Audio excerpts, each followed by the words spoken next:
man, lots happened since we've been on the show together. I mean, a lot. A lot. Dude, being a father, holy shit. Let's see. So Dex is 2 years, I'm sorry, he's like only a couple weeks older than Leo, or a couple months. Remind me how old he is. Yeah, again? July 14th. Yeah, and Leo was fucking July 23rd. Yep. Dude, literally 9 days apart, bro. Can we start off with that? How's it been, man? Like, let's, and also for anyone who doesn't know, me and Dillon go back, and I've been to his place. I've seen where things really started and take off for you. And then I know when you are growing the way we've been growing and you throw a kid in the mix, it's like, holy shit, you know, but I want to know how it's been with you, man. Cause I feel like it has not messed with you at all. Like, you're doing great. So let's hear how it's been.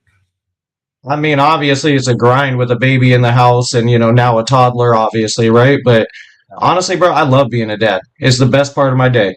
Like, I get home from work, the first thing I get to do when I get out of the truck and I come in is see him. He's running up to me. Like, literally, it's the best thing. To me, there's no, like, when people say, oh, it's a hindrance, I couldn't do. Nah, fuck that. I fucking love it. I'll take it. Okay, something takes me 20 extra minutes. Who the hell cares? Yeah. Who the hell cares?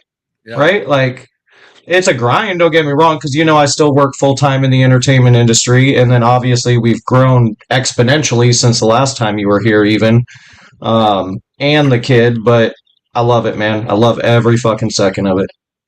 Now, how much, you know, obviously, if we even put like having a kid during the time that we're talking right now, there was a lot of adjustment in the market that's been happening all across the board. Again, I know mainly we talk about ball pythons having such a huge effect, but it's been everything. But I want to know, like, have you changed anything as far as how much you're producing right now? Or like has any of that changed as far as part of the growth? Or like, how are you delegating the current market status with your current projects, each species? Like, how are you looking at everything?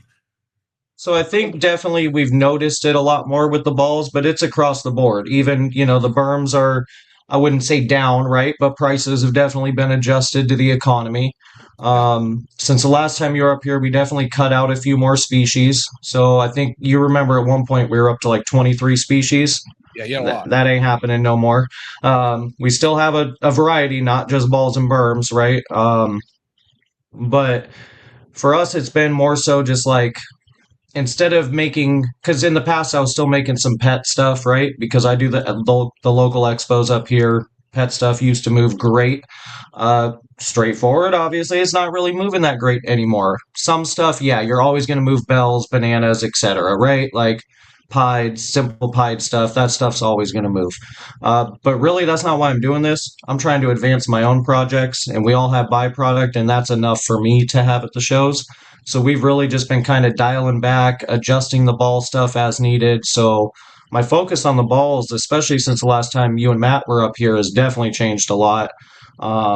And now we're just a lot more project oriented all the way around. And then now working with some of the more obscure species. What, as far as ball python stuff, what did you maybe step away from? Like, what have you decided you didn't want to work with since I've been up there? I'm not doing pied stuff at all anymore. I just hatched my last clutch of pieds ever, and the only reason that those are in there is because I made the parents right before I sold all my pieds, and they happen to be Chernobyl combos, so obviously that's not going anywhere. And then they were ready to breed this year, so I had to see that to fruition, which is weird, by the way. Yeah. But the Chernobyl, but other than that makes sense because that's like a baby of yours, and you yep. want that stuff to be out there yet. Nope. There's only 4 people besides myself who have that gene. They all personally got it from me, and that stuff is not being publicly dropped yet. You were the one that named it, right? Correct me if I'm wrong. Wasn't that you? Didn't that come from you? Or yep. Remind me that back. And why don't we? Because that's such a thing nowadays. Is like we always talk about a new gene, but I'm going to give you credit. Like this has been something you've been down for at least 4 years. Remind me. Correct me if I'm wrong. How many years now have you been messing with this now? It's been just over 7 years. 7 years. Okay, let's hear it. Yeah. So the original backstory is I bought an original group of animals from Skyler. He was a local breeder up here, Pacific Northwest Pythons. He's no longer doing the stuff. I bought this whole original group of animal. He had a lot of dinker projects, right? I bought into a couple of them and they've proven out, right? So I have the Milano stuff. I have this granite gene that we call G2 here locally. I'm not the only one with those genes. There's a couple great local guys who all have that stuff, and we've sold it to a few people, right? But the one in particular I bought all the babies of was this net, what we now know as Chernobyl. Well, long story short, after I had my first couple clutches, said individual was of zero help to me. Kept saying, "Oh no, that's just a this, that's just a that." I'm like, bro, I've seen a fucking thousand fireflies. That's not a fucking firefly. I mean, yes, it's a firefly, but that's not just a firefly, right? Yeah, right. And so after, going back and forth a few clutches of this, I'm like, you know what? Let me just prove this shit out by myself because obviously I'm not getting any help. Really sucks. We invested a lot of money in those original animals, but is what it is. You live and learn, right? Not everybody's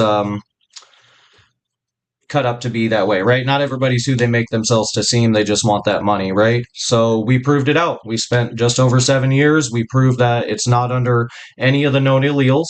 It's no gene that we've seen ever before. We proved that it doesn't have a lethal super. It's not an all white super. It's an incomplete dominant trait. It does have a super form. And now is where the real fun begins, man.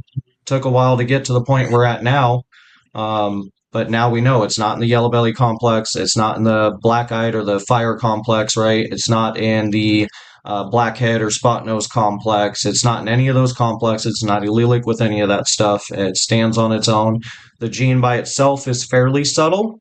You can see it clearly, but it's not like a stranger or a banana or something like that, right? It's more of a subtle type gene, but once you get it into combos, it really starts to pop, and the super is fucking dope. Is any of this on your page, Dillon? Yeah, just don't say what it is. What do you mean, dude? I always put these badass combos out. Everybody's like, "Oh, what is that? What is that?" I'm like, "It's a ball python."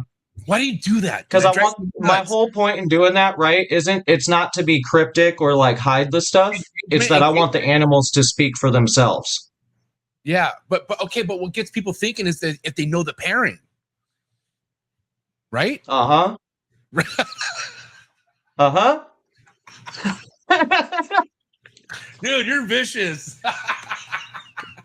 You're like, yeah, and but here's the reason I do that, bro, is one, is I want the animals to speak for themselves, right? Two, I want people to also think for themselves. Because there's so many people who they see something else or they see a pairing and they just want to go copy it. I know. Like, put your twist on the shit. I know what you mean, because it's making people work harder a little bit, is what you're saying. Yeah. Right. And then because also too, people just stop looking when they see what the names are of the morph, they almost stop even investigating the snake versus like trying to look at it and try to figure it out yourself. Yep.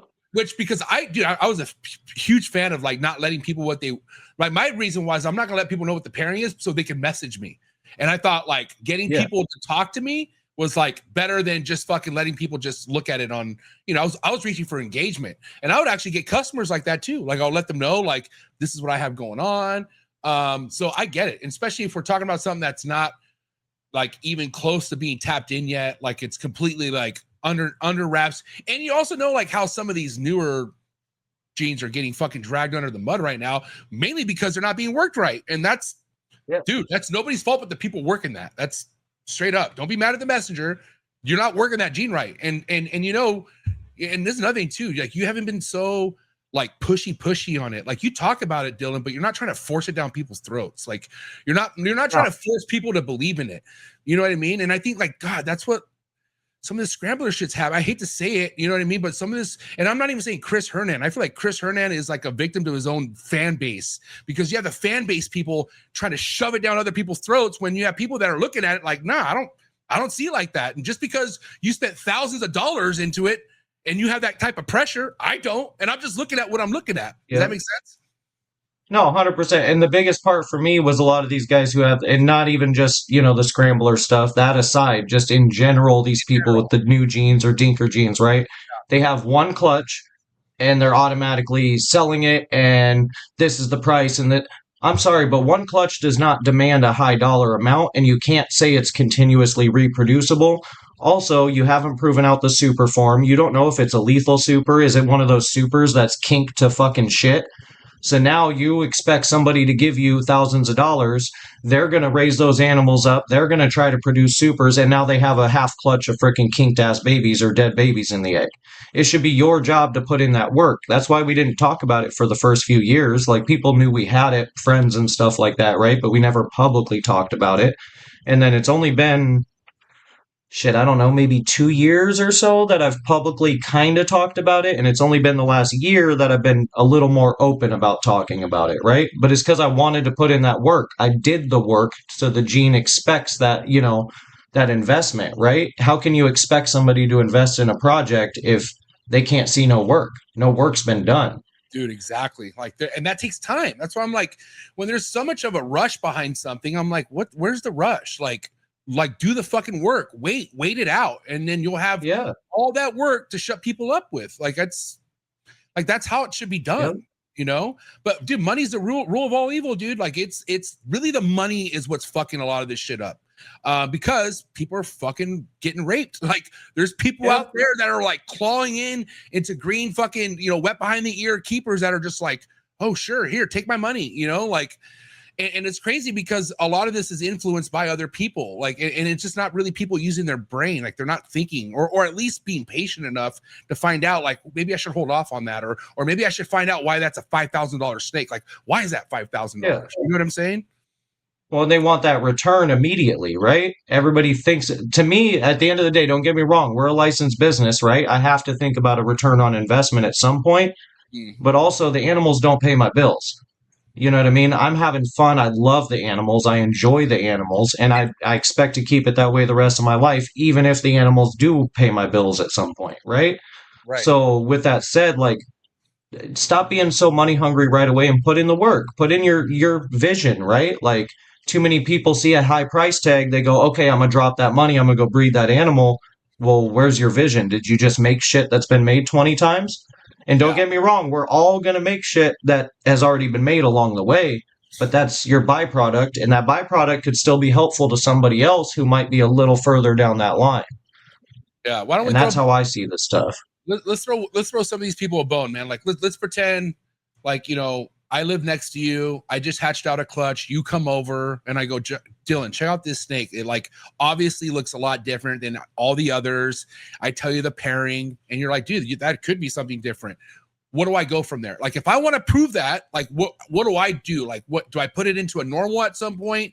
Do I try to figure out to put it back into the parents? If I legit wanted your advice to try to figure that out, what would be your advice on that, Dillon? My first couple things I would do, so let's say just for the sake of argument, it's a male, right? Yeah. So, which, odds suck. Most of the time you're going to end up with some males, right? Yeah. But in this case, I think it's a good thing, right? Because if you get a male to start off with, now what we worked on doing, right? And I bought some simple combos when I got the stuff. It was in simple combos, right? But the first thing I would do is once you identify, here's the gene, put it to simple females. Simple, allelic stuff would be my first thing, and then a simple recessive, and that way you're making those hets for the future. Yeah. So make some, whatever your thing is, right? I love puzzle, clown, DG, hypo. That's kind of our main recessive. So I'm going to put it to something like that. For, you put it whatever you like, paint, ultramel, I don't care, whatever your thing is, do it, right? And then simple females. So something in the fire complex, something in the blue-eyed leucistic complex, and keep it simple so you can identify those babies. You can say, oh, for me, I can put it to a yellow belly and say, this is a yellow belly Chernobyl. This looks nothing like a normal fucking yellow belly, right? It has the same influence from the Chernobyl, but you can tell it's also yellow belly. Then go on from there, and then hopefully you hit, hopefully you get some females too. Definitely raise that up because you want to prove that super as soon as you can. Yeah, I mean, we know that there's incomplete dominants that are visibly noticeable, GHIs. That's always been one of my very first favorite love incomplete dominant was GHI. Yep. And we all know when you hatch out a GHI, it's pretty fucking obvious at this point, right? Oh yeah. So putting it into something like that, right? You would say something where you know what it looks like easily in a single form. And you know when GHI has been fucked with. I mean, how many times have we seen combos out there with GHI and you're like, wait a minute, that's not just GHI. Like there's something happening right there. You know what I'm saying? So that's and I was really asking you that because not that I fucking have something, but you never know. Like, what if I do want to make sure I prove something out right? And again, for me personally, I'm just like you, Dillon. I don't rely on snake sales to pay my bills. I got other avenues. I'm very blessed. But at the end of the day, like I have the patience, and I don't want to say the patience, God bless, but I have like I have the time to sit on something because I'm not in a rush to sell it, to figure out what the fuck is really going on. Because that people need to don't forget that the beauty about the ball python game is like we don't know what's coming. Like there's always something that is thrown into the fucking mix that comes out of left field ever after so many years.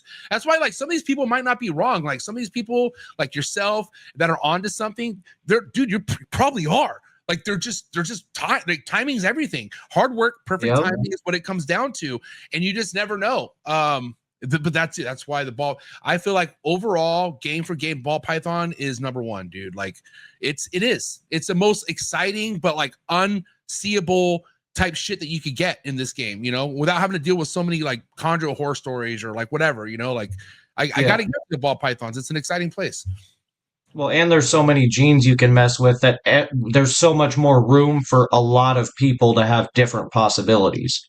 Versus like with some of these other stuff like berms, right? Don't get me wrong. Obviously, I love my fucking berms to death, but there's not as many genes. So if there was as many people doing berms as there are ball pythons, we wouldn't see as, you know what I mean? The growth wouldn't be like, there's not that many new stuff to be in. You get what I'm saying? Yeah. As far as the stuff that is sticking with you, ball python wise, what projects are you standing tall on other than Chernobyl? Like, what are ones you are foreseeing being in your future? Definitely everything is puzzle based at this point. Wow. That's what we've slowly been switching to. So DG puzzle, hypo puzzle, DG hypo puzzle, puzzle clown, fuck the haters. Pause. You said it, not me. Okay, puzzle clown, dude. You're again, Dillon. You know, I probably the only reason why I have like you never know because of you. Like, if it wasn't for you, I probably would just continue to clown on puzzle clown. But I don't know because of you. And so, what are you seeing, bro? Tell me what the fuck is happening with puzzle clown on your side where you want to prove it out. I got to hear it. So here's my thing. I thought it was great before we saw like some of the first ones, right? Everybody obsessed over the one Uno made, the original puzzle clown overseas, right? Okay. Absolutely gorgeous. If you see it as an adult, absolutely fucking gorgeous. Is it this crazy freaking example that everybody expected? No. But like every other combo, it just takes one thing to set it aside. And I got to give a shout out to Will from Flawless on this one. He just hit the Stranger Puzzle Clown. That thing is fucking nuts. And if you tell me that looks anything like a regular Stranger Clown, you're smoking and you need to go back to learn how to ID stuff. Okay. I've never seen this, dude. This is nuts. What the fuck? I've never seen this. That's the original Puzzle Clown from Uno. That looks like a fucking puzzle clown. Okay, what's the issue? I'm so confused now. So dude, what I think is happening with a lot of the other ones we're seeing is one, it's the wrong genes. Like everybody obsessed over the one Justin made, right? But it's got leopard. Okay, so leopard and clown, especially, you know, we know there's two kind of leopard clowns, right? You get a really busy leopard clown and then you have really reduced leopard clowns. Well, to me, the leopard puzzle clown that went to Japan is an extremely reduced leopard clown. So how do you expect to add a pattern mutation on top of that? You have two really powerful mutations. Clown, which is technically a genetic blackback animal, and then you have leopard, which is an extremely powerful incomplete dominant pattern mutation. And now you're going to try to add puzzle on top of that? I think you're working the wrong direction, right? You need to figure out what can we do to change clown first, because clown is a genetic blackback animal that's very powerful in different combos. Let's change that. Now let's add some puzzle back in. Yeah, you know, and maybe the argument would be like it's like there's other puzzle combos that are a lot more puzzle-y look like, but there's clearly puzzle in this fucking snake. Like there's clearly puzzle in this snake. Like the side saddles say it, but for sure there's no leopard in this pairing, but that you know of, or there is leopard in this pairing. What we know, that is the straight puzzle clown. So if that's the case, if there's for sure no leopard in this pairing, I don't know. I don't know. I'm gonna start backing you up from now on. I don't know. This is And great. I think a few of the ones we've seen since, there's been a few guys who've hit shed test confirmed puzzle clowns. Not to doubt the shed testing, but I'd like to see a couple of those re-shed tested. Um, Yeah. but I think we're also seeing, a lot of people have blade hidden in their clown stuff. That's Oh, been floating around for freaking years and people just don't pay attention to it. fact, So what if blade's having an influence on it, right? facts, 100%. So Interesting. I think there's a lot, and I think that everybody was expecting this, like, oh my God, this is the craziest, newest thing, but everything takes work, and I'm not willing to give up on it. I see a lot of potential there. I love both genes, um, but I'm not giving it. There's something there that's going to unlock it, and it's going to be absolutely nuts. And honestly, like I said, shout out to Will, man. That one they made just recently, a week and a half ago? That thing is nuts, bro. And Flawless. what's funny is I was already working that direction, so it's like perfect in line with what I thought. And I love it. Do they post that snake at all or no? That you know of? Uh, he did a YouTube video on it. I It is. have It is. screenshots of it. I I got think it. he posted it on his page. I got it. I got it. Shout out to Will. Okay. And Audra, his wife, is real cool. Yep. So check this out. Wow, this is. Okay, hold on.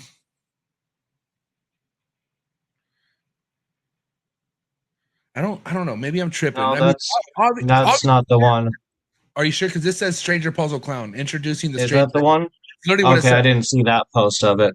Also, like I just hatched out some Stranger Clown stuff. It looks nothing, and just Stranger Clown looks nothing like this. Like this, there's something else obviously doing that, something to the snake, but I don't know if it has like a puzzle feel to it. Like I don't know. Like if you were to never tell me the pairing, I wouldn't think puzzle's in that. Like I don't think puzzle looking at that snake. But also, that's not just a Stranger Clown either. So, but I don't know. Maybe look at the sides. Too. I wish he posted the one where he stretched it out. Yeah, maybe that's why. Because now I could see the sides a little bit more, and maybe it is just subtle. Like maybe that's what it is. Like it's there, but maybe it's just not always going to be extreme. Because Stranger is a powerful gene as well, right? Isn't Stranger something that like does a lot to it? Yep. But this just backs my theory of change clown in general, right? Because if we take a straight Stranger clown, Stranger changes and influences clown extremely, right? Now we add the puzzle back in, just like I was saying. So now you have that change that's a visible change. So I'm standing 10 toes down on it, man. I think there's something. And if I'm wrong, here's the thing, too. If I'm wrong down the line, right? What's the worst thing that happens? Oh no, now I'm making DG Hypo clowns and DG Hypo puzzles from the same fucking animals. Yeah. There's not a downside. But unless somebody puts in the work, we're not going to know. Yeah, I agree. And I'm willing to put in the work. I got the animals and I got the time. Will's going to test that. Will's going to test that animal, I assume, right? Oh yeah, but it's clear as day. He also made a Stranger puzzle in the same clutch, which is badass. So was that another thing that they're dealing with? Like, so for instance, if you were to turn the shed test in on that snake, it could possibly not come back puzzle clown. It could just show one or the other. No, it'll show both. It'll show both. Yeah. Okay. Yeah, because I thought there was something with shed testing where like they won't show up together or something like that, and that was like another. That was going around for a minute, and people thought they were epistatic, and then people were wondering if it was like allelic with cryptic or whatever, which it's not. There was a lot of BS going around. I just think people had shit odds, and then certain people couldn't ID it because they were expecting something that wasn't the reaction. Yeah. What other recessive do you have currently going on into puzzle other than the whole clown project that is more of like a side thing, I feel like, with you? But what's the whole like main focus with puzzle when it comes to a double or triple recessive? So we cut down to 4 recessives: DG, Hypo, Puzzle, and Clown. And then I have recently added a little bit of some paint stuff just to grow up. Nice. What kind of paint stuff did you add? Nothing crazy, bro. Just some females. I shout out to my homegirl Ashley from Pip Stalkers. I got a OD Enchi Vanilla double het hypo paint. Oh, cool. So really looking forward to raising that girl up, and we'll see what happens. So how big is your ball python collection right now? How many adults? Breeders were sitting right around 50. Okay. And so I want you're to add another 30 tubs this year, but I think that's max for me on the balls. But because then I got, at that point it'll put me at around 80 balls. And some of those are going to be grow outs, but right, good 60-ish are going to be breeders out of there. And then I got the Burms. Then we got the Angolans. I got the Borneo earless monitors. We have the king snakes. That's just it's too much at that point. That's my cap for the balls. how long ago did you start weaning down on the other species? Like how long has it been? Honestly, I think it was pretty much right after our last episode. Well, right before we had already started, because by the time you came up, we had already got rid of the toads and geckos, hadn't we? I can't remember, to be honest. You had a lot, bro. When I was there, it was like full Yeah. fight jam. You had a lot going on. Yeah, so we cut down on the toads, the geckos, the tortoises, the bigger monitors, the rhino iguana, all that stuff is gone. So at this point, we're down to balls, berms, angolans, green trees, the king snakes, um, the Borneo earless monitors, of course, and then that's about it. Unless you count my super old corn snake, but that's not a breeding project. That's just a family pet. So your overall goal clutch wise with ball pythons is what? What number? Like what's your ideal number going to be moving forward? I think ideal 25 to 35 would be like perfect numbers for me to not feel overwhelmed and be able to take care of everything properly and still have time for the family and day job and all that. It's a lot. It's Yeah. crazy the way we were brought in. That's not a lot. Like that was more on the lower end. But even now today, for me, I feel like 30 clutches is a lot. Yeah, that's definitely like cap. I think comfortably I'd rather be at like the 20-25 mark. Shout out to Amanda. I know she does a lot for you. I know she handles majority of like the rodent side of things. But what's her Yep. involvement in the reptile room? Like, what is she like? Like, what is her thing?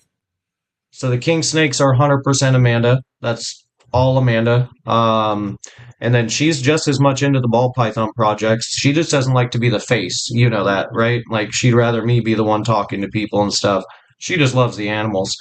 And she definitely does all of the feeder stuff. All our rats, all our ASFs, all the rabbits. That's all her. The only thing I do is make sales and feed them off. Um, but as far as in the reptile room, like her part of stuff, she's honestly, I couldn't do all this without her because if I'm at work during the day job, I work a lot of hours. She'll come in here, she'll clean all these hatchlings for me. She'll get some of the berms cleaned if I'm gone and they need to get done. She'll make sure, if I have to work overnights, she'll make sure to come in and feed the Borneos. Obviously, she takes care of her king snakes and all that. Really anything that needs to be done, we're a team. It's not just me, we are a full team. So if I text her and I'm like, hey, can you do this or can I get a picture of this for a client? As long as she's free and little man lets her, go, she's going to go help out and get it done.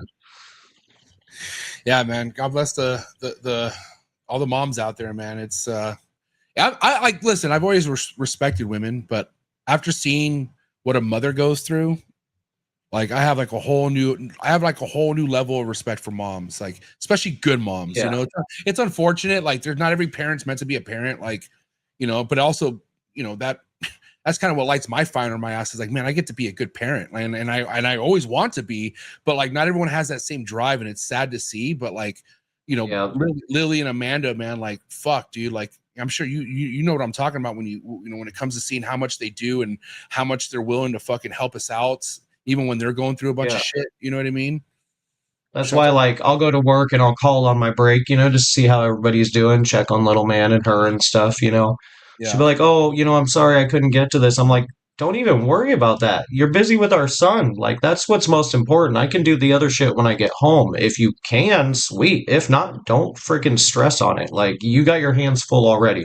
You're chasing around a 2-year-old around the house all day and taking care of all the feeders and just the normal day-to-day house stuff. Like, yeah, uh, I couldn't ask for more, man. I couldn't ask for more. it's a beautiful thing. So as of now, like what's the schedule? What's a typical weekly schedule look like for you, Dillon? Like what days or what's like how's it work now? Oh God, man. It's in general, Yeah, chaos. yeah, It is, huh? Straight chaos. So, for those that don't know in the chat, I work in the entertainment industry. I run a crew that switches over our arena from event to event. So, a lot of my stuff is overnight. When most people just got done enjoying the concert and they're going home, that's when I go to work. That's when my crew starts working. Yeah. So, my schedule's off and on days we don't have events, I'm in the morning. So, some days I could be working all night, and 2 days later, I could be in the office at 8, 9, 10 in the morning. Um, so it's honestly just straight chaos. And in the meantime, I just make sure, every day I get home or before work, depending on the time, I make sure I set aside a few hours to hang out with Dexter.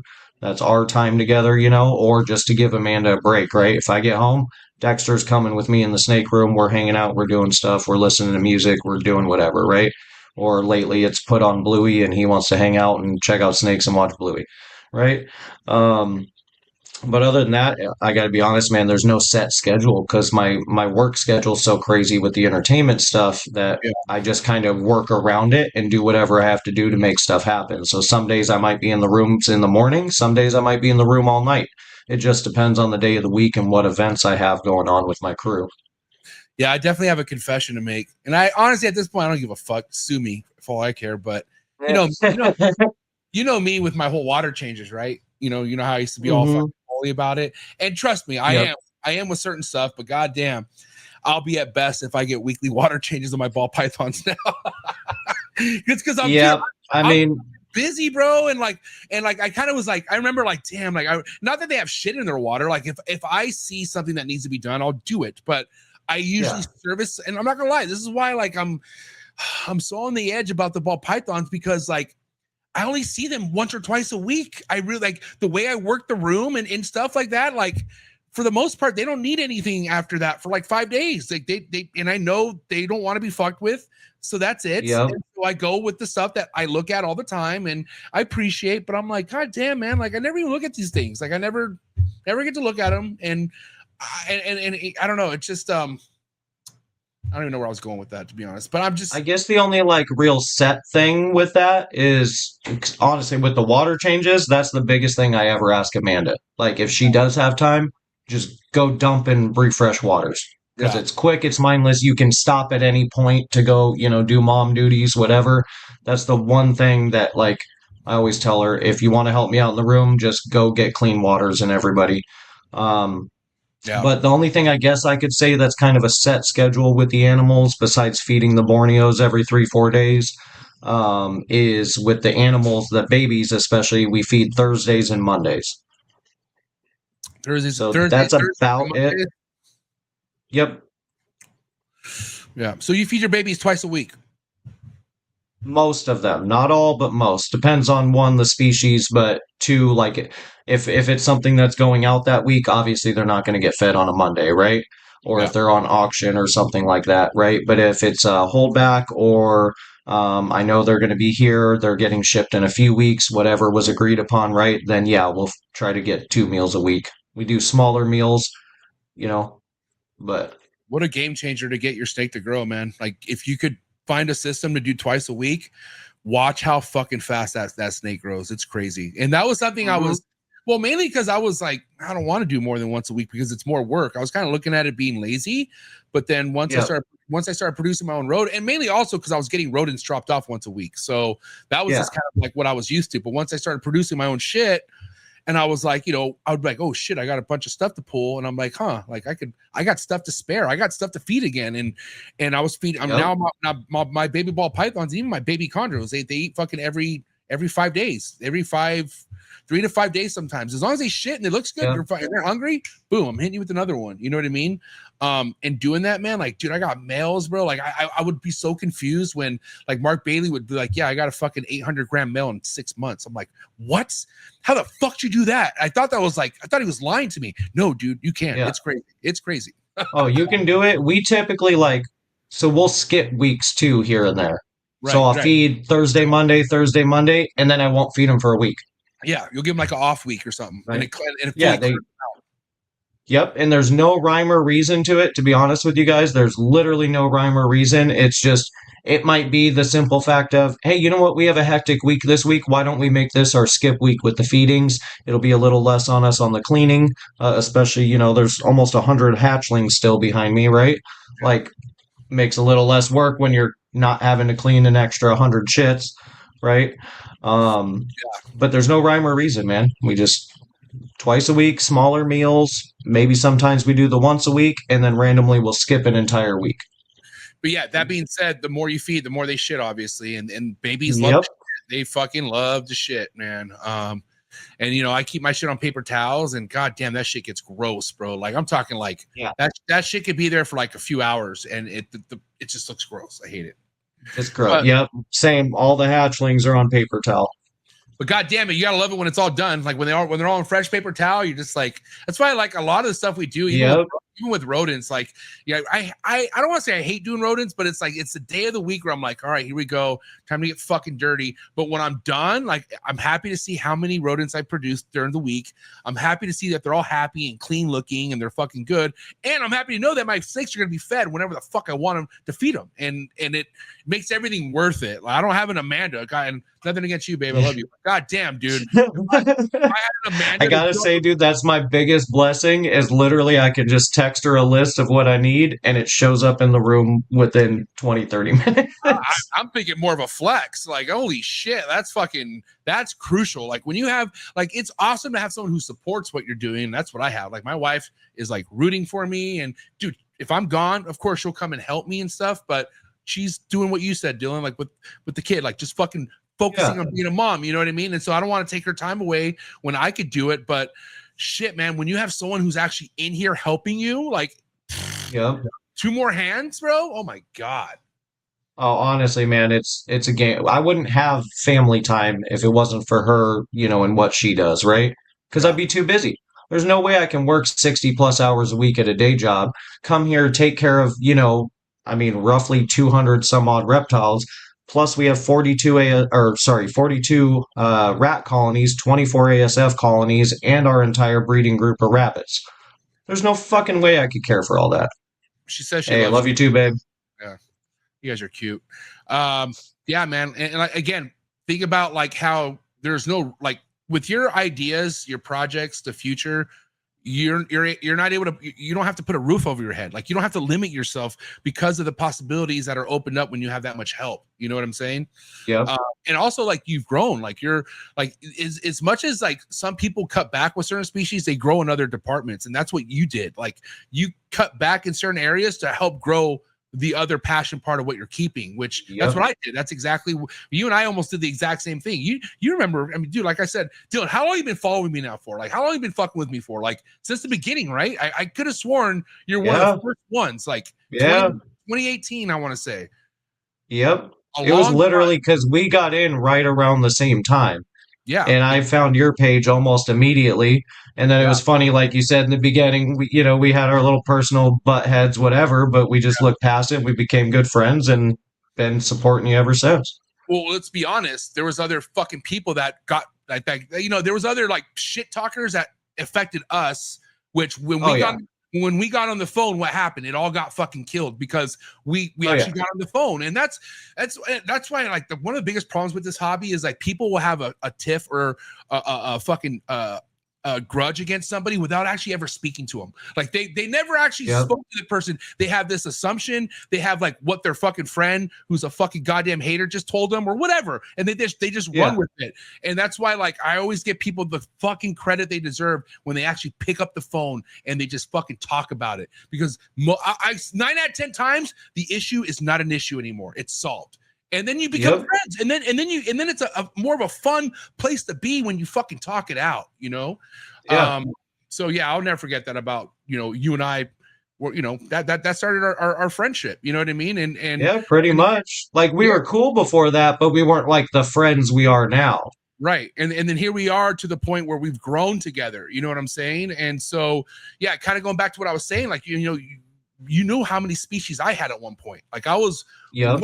way in over my head, but it was also fun because we were learning about so much, and we were fucking kind of figure out like what we're meant to work with and what we're not meant to work with.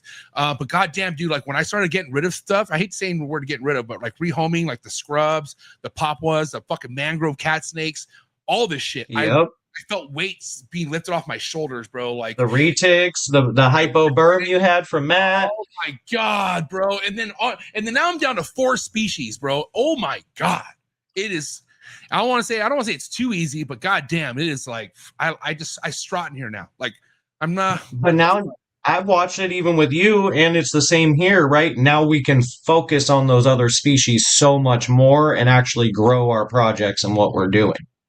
Yeah, man. But also because you're not spread so thin that you're like, oh, I got these couple pieces of this species, this couple pieces of this species. It's like, okay, you have these few species, you're still diversified, but you can really focus on projects and moving forward. I got a topic I want to talk to you about before we open up the whole can of worms on the Burmese stuff that you have going on. Because obviously you and I have we share a passion for the chondros. Like, I know you like green tree pythons. I do. Yep. You had a female that unfortunately just passed away, but she was like a huge part of your fire for the fucking chondros. But what's up? Well, what's going on? Shout out to Tucker. Tucker's in the building. I know that's somebody you've been working with. From what I understand, you don't have any chondros at all anymore. Like you got rid of all of them, or what's going on? Yep. Unfortunately, so. Here's pretty much the backstory, right? Sure. MJ, I actually met Tucker through the Trap Talk Patreon 6.5 years ago. Yeah. Tucker lives a couple hours south of me. We became best friends over the years. That's basically my brother from another. Like, I love his kids are my kids. You know what I mean? Like that's my family, right? Absolute nothing but love for Tuck.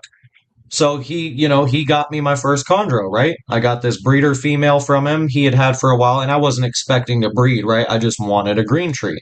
Between you and him and everything you both fucking taught me, I was like, these guys are fucking cool. I need one, right? So I got Miss McGonagall, or who became Miss McGonagall, okay? She was a original wild caught import, multiple times tested negative, awesome fucking animal, just beautiful girl, right? Nothing crazy. I remember even the first time you came up, you're like, wait, this is just a Biak, right? Because she's just fucking gorgeous. I'm not gonna so lie, then, I had her for a while, and then I talked to Tucker, and we're like, hey, why don't we do a, breeding project together? So we had 2 awesome, successful clutches, like something you never freaking hear of. It was back-to-back 2, freaking awesome, right? Every time she'd lay, I'd come get the babies, come pick her up, bring her back home. For some reason, the cycling between my room and then going down to his to breed was like just ideal for her. I don't know why, but it was just perfect. Yep, that's my baby.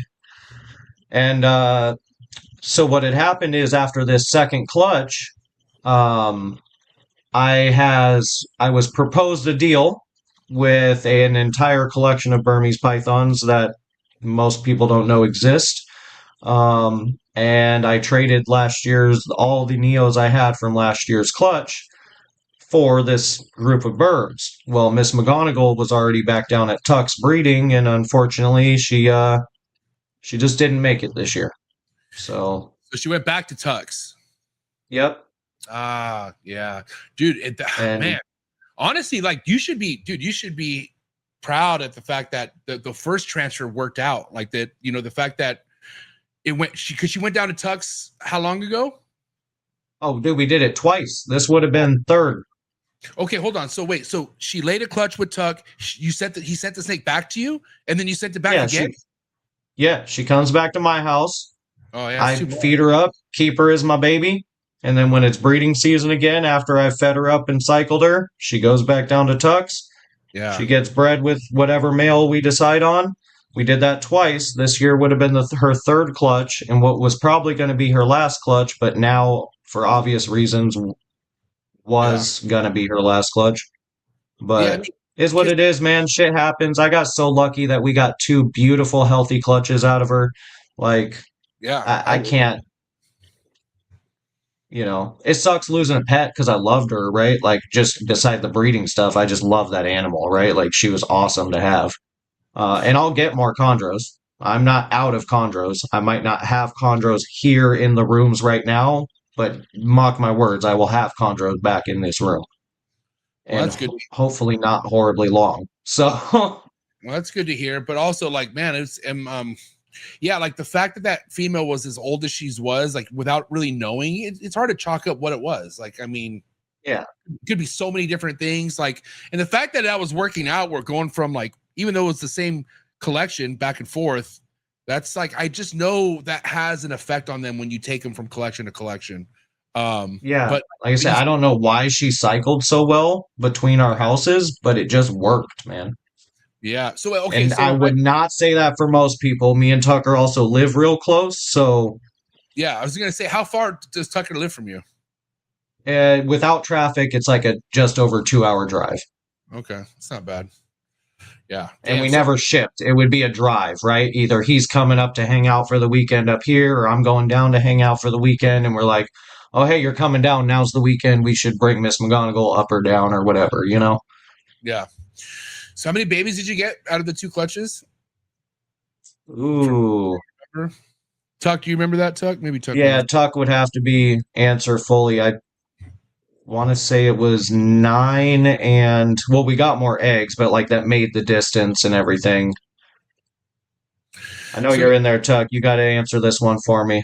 he'll drop it for sure. And so, for instance, the amount of babies you let go, or how many? How many did you trade for this deal? 4. 4 babies. Yep. And then what influence? Well, I know what influence, but like, how did you catch wind of this person wanting? And this person, was he well known? Like, was he out there? Like, or was he kind of behind the Oh yeah. scene?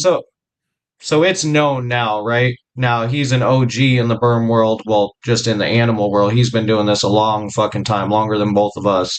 It was Travis Knoll, Travis Knoll. Why is that? I know TK that. Exotics. Okay. All right. So TK. So I took over almost all of Travis's berms.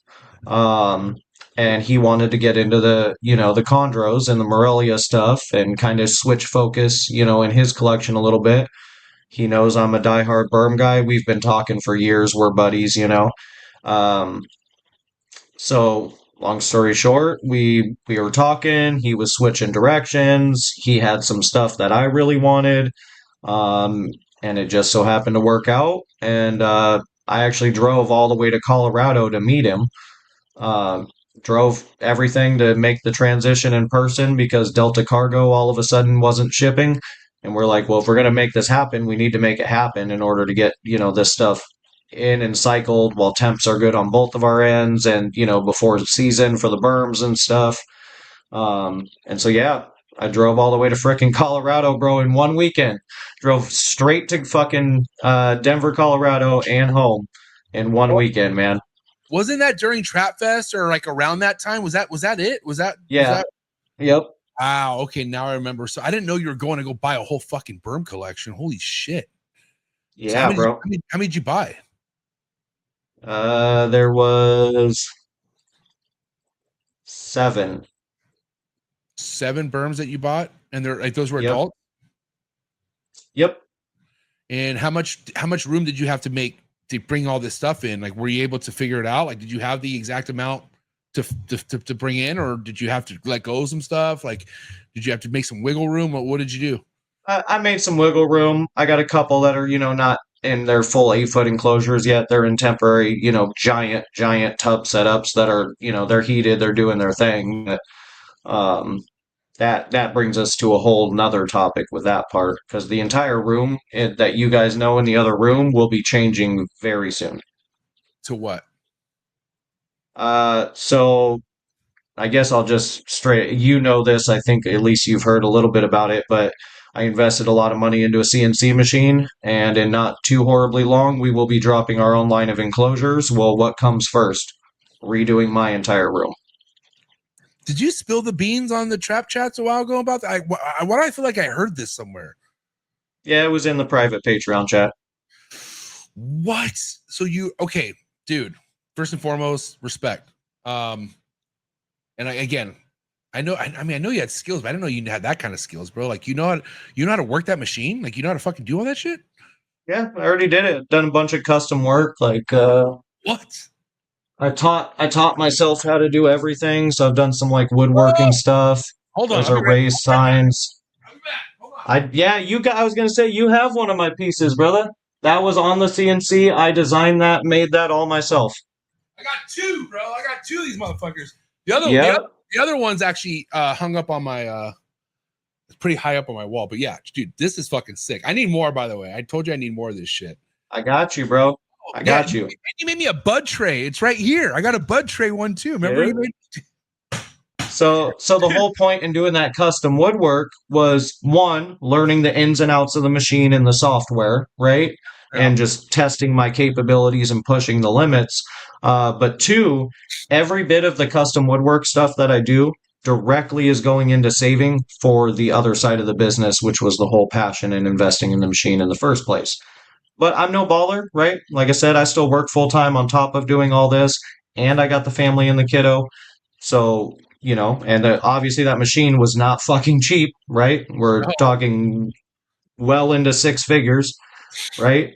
Wait, hold on, it's a five lot. figures. My apologies. Well into the 5 figure mark. Okay, that's a big investment for us. So what I've been doing is all that custom woodwork to help save up for the rest of the materials to launch this line.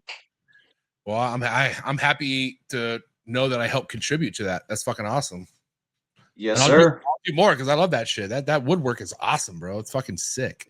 But is And that I something can do a lot more stuff, dude. We've been doing full inlay and grain cutting boards, really high end cutting boards. I'm not talking about yeah. your little custom freaking Etsy order $100 board. I'm talking like $600 to $2,500 custom cutting boards. I've been doing shit like that. Um, just all sorts of stuff, man. But yeah, I taught myself how to do all that. So the point in me saying that is I wasn't going to go out and buy another person's 8 foot enclosures when I'm about to remodel my entire freaking room again. Yeah, I mean that's a huge step right there, man. That's exciting. So what's your game plan though with the like how are you gonna wheel out the caging company? Like what's your I don't need details, but like are you gonna specifically target Burmese keepers first and like focus on the bigger snakes or what No, are you so gonna I've been wanting to do this for quite a while, and this is no shot at any other caging company out there, okay? do? But for the most part, they're all using a certain material in particular, that there are much better materials out there for not much more money, not when you're buying it at the quantities that all of these guys are buying it at. We're talking it's not much. Obviously, there's going to be a tiny bit price difference in your end product, but the material itself is a much better quality material. On top of that, what we've seen in caging for the most part for the last, 10, 15 years that we've been doing PVC caging, however long it's been since, we were started with the Neo Dashes and the Visions and all that, right? It's all the same shit. It's cookie cutter, one size fits all. It's not, there's not many people. There are people now doing customizable options, right? But for years, that was not the case. It's cookie cutter, one size fits all. Same ventilation, same sizes, blah, blah, blah. I've had some ideas for years I really want to try out. Still to this day, most people haven't done them. Some people have incorporated some of the stuff I thought was, wanted to do, and they've done it, but not the way I'm going to plan on doing it. So I finally said, you know what? Why wait for somebody else to finally do it the way I want it done or pay somebody some exorbitant amount of money to do it for me when I can do it myself and release the product to these people? And we don't have a local cage builder up here anymore. So there's a perfect niche, especially up here with me vending all the local expos for me to have this product. And I just finally, we bit the bullet. We saved up, save. I was able to get the machine. In the meantime, the whole time Amanda was pregnant and everything, while she was sleeping, man, and I was done with my snake work, and the reason I kind of stepped back from a lot of the group chats, all night, every night, bro, I was teaching myself how to use CAD and CAM software, how to run the machines, how to maintenance the machines, what machine is the best machine to buy, Yeah. how do I do these designs, how do I create these vectors and these STLs, and how do I do all. I spent every night, bro, doing that. Get a couple hours of sleep, and I'd get up and I'd do it again. I literally taught myself everything. You became obsessed. So, yeah. And for me, there's no rush to it. Everybody's like, the people who do know are like, when are you going to drop it? When are you going to drop it? I'm not rushing to put out a subpar product. If I wanted Yeah. to do that, I could have done it a year ago, but I'm not doing that. I want to fine tune it. How can you buy a product from somebody who, one, doesn't keep animals in their cages, and two, hasn't tested their own products themselves, right? And that's how I see it. That's why that room needs to be remodeled first. I already know my designs are going to work, but I need it first in fruition myself, seeing it firsthand, doing some of these adaptations that I plan on doing, which is going to be really innovative compared to what we've seen yet. Uh, and once I do that, you guys will all know and you'll see it. But I'm not going to rush the process. I want it done properly. I think, MJ, you've known me long enough now. If I do something, I try to do it to my absolute best ability, and this is going to be no different. Yeah, and you're just not in a rush doing it, which is great because like all that Nope. rush stuff, it shows into the work. Like when you are rushing it, or if you are like desperate to have a certain timeline get done by, it's not good quality, and you can see it. Like I ain't gonna throw anybody under the bus, but there's a caging company that tried to come out, and dude, they got shitted on, man. Like people were like, "The fuck is this shit?" Like they looked at it, and I was getting hit up, like, "You see this shit?" And like clowning the prices, and just like, dude, I was like, oof, like. I was like kind of like hiding, like, oh my God, this is bad.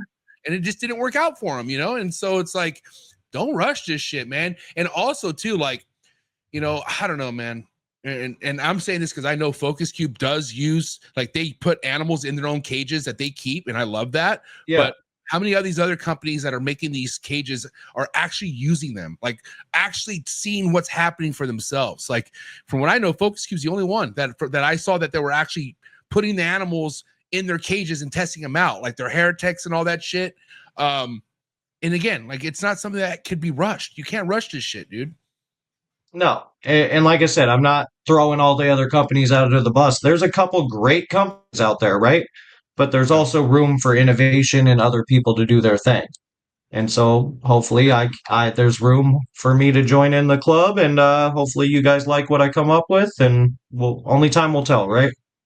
And the beautiful thing about this hobby, dude, nobody needs to hire you for anything. You could do you could give yourself the position. That's why I always had the attitude I had. Like nobody fucking called me and I didn't interview for Trap Talk. Motherfucker, I created Trap Talk. I said, fuck you. I'm going to do my thing. And that's exactly what I've done. And that's exactly what you are exactly all about, Dillon. Like, I'm just going to do it. Who's going to stop me? No one's going to stop me. And if you have that type of fuck I'm going to do, fire myself? Yeah. Well, sometimes people need to do that. I know a couple people that should fire themselves. I'm not gonna lie, but God bless. But yeah, in this case, no, you're totally right. And also I wish you the best of luck with it, man. I really do. Mainly because, and we'll get into this topic now. Dude, I have a big soft spot in my heart for big snakes, especially Burms, bro. I had that. I didn't keep Burms anywhere near to your capacity, but I did have my taste of them, and I love them, man. I had an aggressive one, which was my very first Burm, and then I had one that was such fucking. I would sleep with it. Like I didn't actually, but I could if I wanted to. But man, I love the passion you've kept this entire time for them. They're still your main love. That's the main thing, that main vein in your heart that pumps for the reptiles. I feel like. But also like what you're feeling about the market, man. Like what you're feeling about getting more people interested, because again, we all know pricing had a huge effect right now with the market. There's prices, but like also the love of certain species are kind of lost a little bit. And retics, I get why retics, okay? They could really do some damage. And not that a Burm can't do damage, but a Burm's a different fucking entity. It's a lot less likely.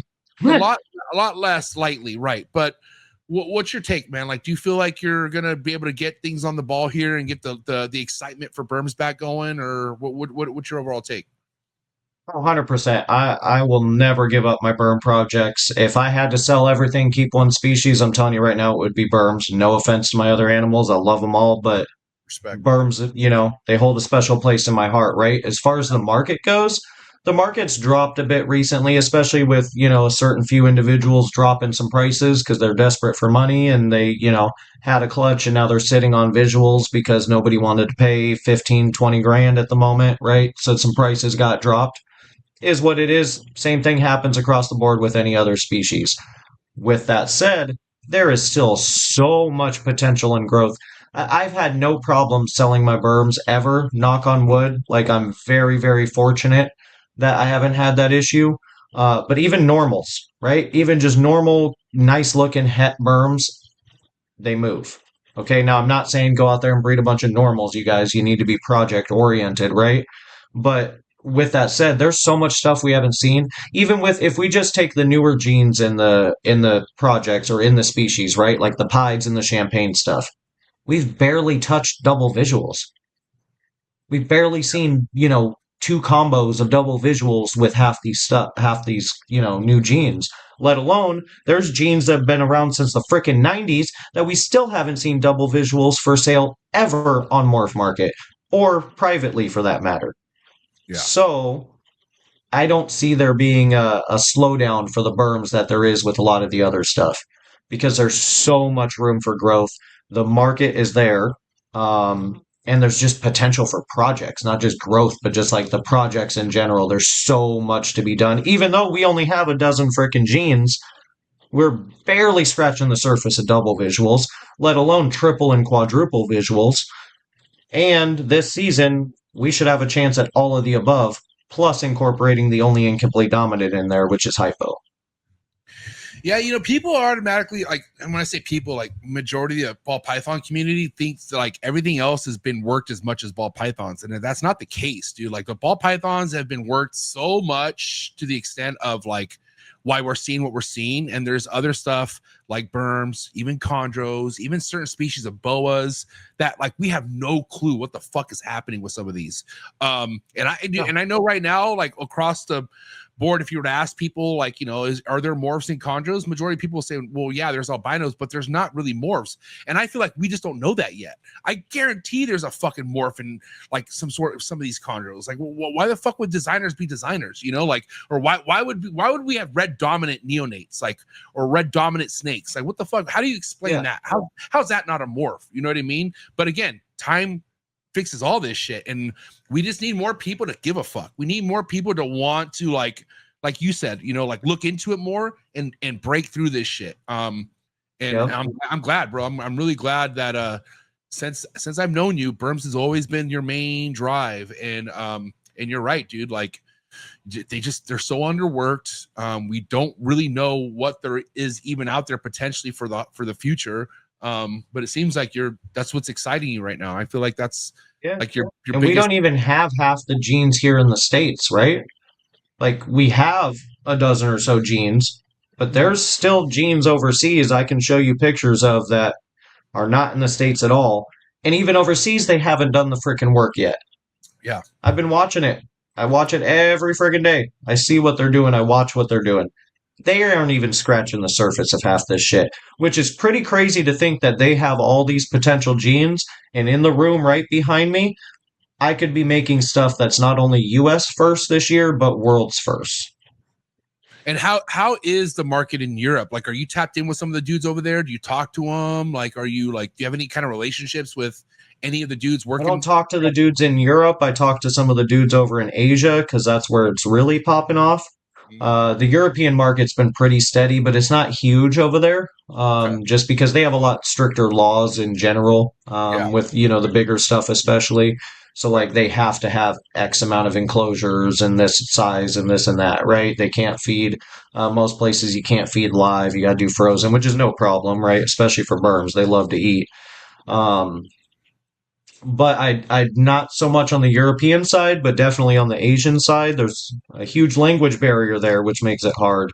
But I watch back and forth. They post what they're doing, right? You see their egg cuttings, their pairings, their genetics, their stuff like that, right? And the market seems to be great over there because they've been continuing to do it. I mean, they got big facilities and they're full of berms. So obviously they're moving somewhere, right? Are you working with anything berm wise that like doesn't get as big as the others? Like, is there anything like that going on in Burmeses? I've seen dwarfs and shit like that before, but what's your take on all that? So you do have the pure prog shy, which is a true subspecies. Everybody knows it is the dwarf Burmese python, but technically it is a true subspecies. The Burms I work with is Bivitatus, Python bivitatus bivitatus. The dwarf subspecies is Python bivitatus progshi. They're great, but they're not really worked in the States as much. There's a few guys who have some nice pairs, right? But consistently, we've seen 2 or 3 guys produce pure animals over the years, and a couple of those guys are continually breeding them into Bivitatus bivitatus, which normally I would have no problem with. I have zero issue with hybrids. A matter of fact, I'm trying for burn balls myself yet again this year. But Wait, we could talk about that in a minute if you want to. you're trying to make burn balls, bro? Yep. All right, yeah, we'll get to that. All right, keep going. Yep. So my point in saying that is we need to see more pure progshi before people continue to breed Bivitatus bivitatus into it, in my opinion. I have zero issue with hybridizing the animals when it's done tactfully and responsibly and it creates healthy offspring. I see zero issue with it personally. With that said, if you have something that has such a small gene pool to begin with and such a small just amount of those animals in general, why the hell are we trying to hybridize it yet? Keep it pure first, establish a good population in captivity, then we can make hybrids, right?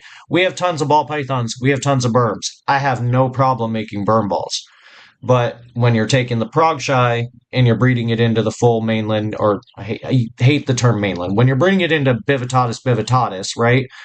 You're getting rid of that selective pool we have. And now I've had so many people over the years message me, "Oh, I have this albino dwarf, blah blah blah." I'm like, "No, you don't. No, you don't." Respectfully, and whoever sold you that animal lied to you, because the only true morph that was ever found in progshi or Bivitatus progshi was silver-sided butterscotch, which actually originated in the United States, but right before the ban was exported overseas, and we've yet to see it since. With that said, none of those other genes are in the dwarf, and if they are, they're not pure. Got it. So overall, like when it comes to the amount of projects within your Burmese collection, how many different projects do you have going on? Like, I have every single gene that's available in the country. Jesus Christ.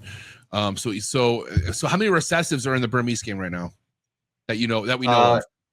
In the United States, Yes, currently you have albino, green, granite, labyrinth, champagne, pied.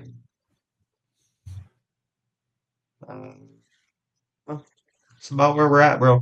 Six recessives. That's albino, green, granite, champagne, pied, labyrinth, caramels. Now, are we depicting the different lines of caramel?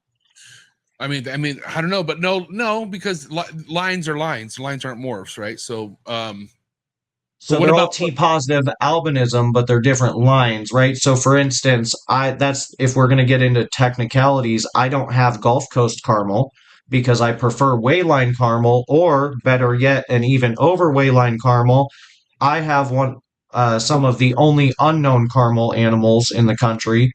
And then there's also Ultramel, which is another T positive caramel, and none of those are compatible with one another. If you breed them together, you'll make double hets. I was going to ask you, so you can't make a version putting them together, you'll just make hets. You can make double visuals, but if you took a Wayline and a Gulf Coast and you bred them together, you're not getting visuals, you're getting 100% double hets. Okay. Hypo's not a recessive? Hypo is not. That is the only incomplete dominant in the States. Hypo's the only one. Yep. Wow. It's funny how super form being what we call an ivory, which oddly enough kind of looks like an ivory ball python. You typically, the amount of true white varies depending on the animal and the hets, right? Like ivory granites tend to be a higher white. Different hets influence that as well, but typically what you get is a bottom half is stark white like a pied. The top half is basically white, but with like a creamy kind of yellowish line down the dorsal and down the sides, just like a super yellow belly in ball pythons. Wasn't there a Burmese that was called Blizzard or something like that? It was like a white. It looked like a blizzard. Yeah, A what is that? blizzard is an albino ivory. Got it. Super go. So Yep. a super hypo albino, basically. Yep. Wow. But I heard there was complications with that one. I heard there like that one had some issues, some sort of like. Correct me if I'm wrong. I don't know, or does it not? They can, but that it's not the blizzard, it's the hypo. So super hypos or ivories can have a condition called drop eye, which is a weakening of the eye muscle that causes their eyes to kind of look all fucking cross-eyed and googly-eyed. Yeah. The Okay. amount can vary, and not all super hypos have it, right? So you can have a super hypo or an ivory that has perfectly normal eyes, absolutely great, no problem. Now, it can also produce ivories or super hypos that have drop eye. Nobody truly understands it other than we understand it's associated with the hypo gene and it's a weakening of the eye muscles. It doesn't seem to affect their quality of life at all from what we've seen. And the level of drop eye I mean, it can be drastic. You can not even have it whatsoever, or you could be like, holy shit, you're cross eyed and I feel like you're staring at your nose all day. But for the most part, it's aesthetic, though. It just looks. It's not. It doesn't It's really. just aesthetic. It doesn't affect their quality of life. I've had hypo. A matter of fact, my girl now has not severe drop eye, but she definitely has a little bit of drop eye, right? Yeah. Uh, doesn't she doesn't miss her prey items. She doesn't, freak out or like look around, right? It doesn't affect her quality of life one bit. So, with all your experience with Burmese so far, Dillon, like, what's the ideal way to feed an adult Burmese python? I say pay attention to the body structure because every animal's different. I even have animals in the other room that are about the same size, but I can't feed the exact same, right? Similar, obviously, but not the exact same. If we're to go rough guidelines, and this depends on if let's go off people who aren't breeding and they're not food cycling, right? A decent sized meal once every 3 to 4 weeks is ideal, in my opinion. What that looks like for your animal could vary. So let me just use like my big girl Carmela, for example. That's a true big adult female. She's 16 plus foot, and I'm talking a true 16 plus foot, not the shit people, it's 10, 11, 12 feet, and they tell you it's 16. She is a true 16 footer.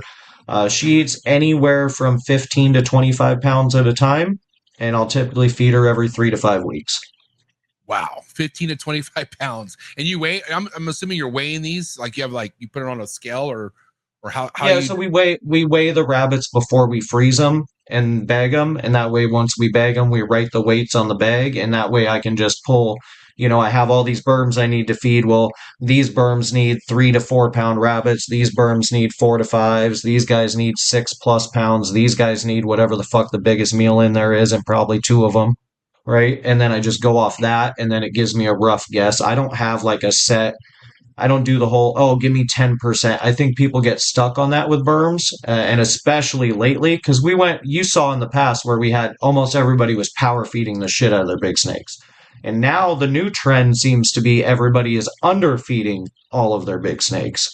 There's a happy medium, and it's really easy to find. Pay attention to the body structure of your animal.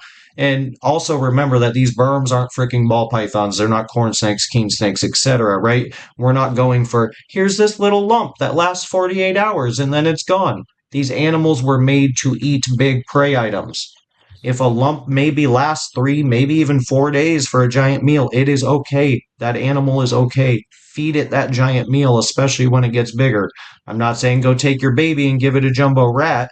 I'm not saying that by any means. But if you have a full, 10, 11, 12 foot plus animal, you need to feed them those big meals. And a matter of fact, if you're trying to breed those females, I would tell you to feed them those big meals because that seems to be what triggers a lot of follicular growth. Yeah, but that's what I've heard with berms. It's like you don't feed them right, you ain't gonna get shit. You'll just fucking. No, You'll you just kind of go have through to the feed motions. them and more often. My breeder girls, instead of eating every 3 to 5 weeks, are eating every 2 to 3 weeks, and they're eating big meals. Yeah. And in the meantime, are they being paired up during this time? Are they currently paired, or are they about to get paired, or I what's Yep. your? So I've already got stuff pairing now, but what I've found for the most part, berms don't want to lock until they're in that like really the sweet spot is 25 millimeters, but I'd say 20 to 30 millimeters is kind of like your spot to like you got to get work done and get it done now. Yeah. So in that time period, right? Like, how many weeks are you feeding them that consistently? I start like so basically kind of beginning of October, maybe a little bit sooner. I'll start pumping up their food, and I slowly kind of amp up through the end of summer, right? And then right now is when I am pounding them with food, and I will pound them with food until the females stop eating. Wow. Okay. And as far as the males go, right? Because I think no matter what the species is, males could turn off food if they're breeding. Are you like Yep. finding a way to consistently keep the males eating, or are they okay not eating if they go off food? Most of them are okay. I have only encountered that a couple times with the male berms. But regardless, I still food cycle the males the same as the females. So this time of year, I'm still pounding my males too. Maybe not as large of a meal in comparison to the females, right? But they're still getting pounded with food just the same. Like if you were to take size for size, if I took a 12-foot male and a 12-foot female, if I had a rabbit that might be 2 pounds more, I'm going to give it to the female. But most of the time, they're getting a meal that's basically the same. But even when you're looking at a breeder male, you're judging the meal size based off the body structure, right? Like you look Off at the the body body, structure. Yep. how much bigger of a, like if you're looking at a good prime breeder male, like how much bigger of a meal do you want to go than its body? Like, or how do you determine for when it comes to males? For me, during breeding season and food cycling, I would say twice the thickness as them. Okay. And always, so even when they're not breeding, or do you feed them bigger when they're not breeding? No, I go a little smaller when they're breeding, but not typically. I don't do a set prey size either, right? Yeah. So I'll give them like a smaller, appropriate meal, but smaller, smaller, smaller, and then I'll throw a giant meal in there where they've got a lump, say the snake is this big, their lump is this big. Yeah. And most people freak out. They're like, "Oh my God, you're power feeding that snake. You're killing that snake. That snake's obese." Give it 4 days until that snake digests. Let me pull it out, and I guarantee you that snake is nowhere near obese. Yeah. Nowhere near. These animals aren't the same. Everybody treats every species as the same. Burmese pythons were made to eat large meals. Why do you think in the wild, let's just go off the Everglades because everybody knows about that, right? Even Yeah. though I hate that topic, but we'll just go there, okay? Why do you think they're eating alligators, deer, large raccoons, possums, stuff like that? That's 20 to 30 pounds or more sometimes, right? They are made to eat large meals. These animals weren't made to just have your medium or your jumbo rat once a week, right? That's not what these animals were made for. So you need to feed them those bigger meals, especially if you want to trigger them. That to me is what I found huge success for, and we've talked about it before. I think we talked about it on the last episode a couple years ago. The berm world is super cutthroat, man. Even to this day, a lot of these guys are super freaking cutthroat, and I hope to be the change in that because I just don't agree with it, right? I want everybody to be successful. Even if I don't like you, I still want you to eat. It might just not be at my table, right? But I don't wish ill on anybody. No, you can eat. Just sit over there. Just don't fucking don't come Yeah, over I here. still want you to eat, but just, might not be at my table, right? But the point is, I don't wish bad upon, you know what I mean? So I'm not going to spread false information, which is my whole point in saying this is when I first started, I was told to temp cycle the females and drop them to really low temps. I guarantee you, if you follow that advice, you are going to run into respiratory issues. Yeah. Guarantee you. I can't help but to think there are some people out there I would fucking flip their food tray in a minute if I could. Fucking, you aren't eating, bitch. Boom, if I could. But anyways, just had to throw that out there. Okay, kind of. I want to focus also more on like how you're raising up your berms because I feel like it all begins on how you're raising your animal, right? So the berms, like, what's been your success with raising them up, and what's your advice for people out there when it comes to getting a baby? There's a couple new berm keepers in the chats. Shout to those people. But if they're curious about how to raise their animal up without overdoing it or underdoing it, what would you suggest how to feed your baby berm or juvenile berm? Okay, so as far as like feeding and growing up outside of the disposition, well, let me touch on that real quick because that's kind of the first thing most people run into, right? Sure. Baby berms are little chainsaws. Most of them. They're defensive right out of the egg, but what we have to remember is we are giants to them and they're scared little babies. They don't know that they're going to get that big. They know that they're this freaking big and we're giant and we're grabbing and touching them, and I'd bite your ass too if all I had was a mouth to defend myself, okay? Once you get past that, that typically goes away by like 6 to 8 months, but I like to say 8 to 12 months because that's more realistic for some of them. Mm. You just have to put in the work, take a few nips. Most of the time, by the time people buy a berm from me, I've already taken the vast majority of those bites, or Amanda for that matter. We've already taken the vast majority of those baby nips. That, not saying you're not going to get nipped. I would never say that because chances are you're going to at least a half a dozen times or so, right? But it's nothing. You deal with it while they're young because they grow into amazing adults if you just get past that little bit of scared baby stage. With that said, from the time they hatch, we're hook training them right out of the egg. Literally, from the time I take them out of the incubator, put them in their own tubs, every time we touch those animals, we're using a hook or a paper towel or something to get them into that habit of hook training, right? Feed them weekly, an appropriate size meal that leaves a decent lump. We like to start slow. So even with the baby berms, I feed them the same thing as I do baby balls right out the egg. I give them rat pups. They just move up a little bit quicker, right? Yeah. So feed them a weekly meal that's an appropriate size, leaves a good lump, something 1.5 to 2 times their body thickness.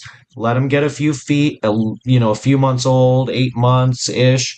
Bump them up some more. Obviously, bump them up from pups before then. Right after a few months, you're going to bump them from pups to like real small weaned.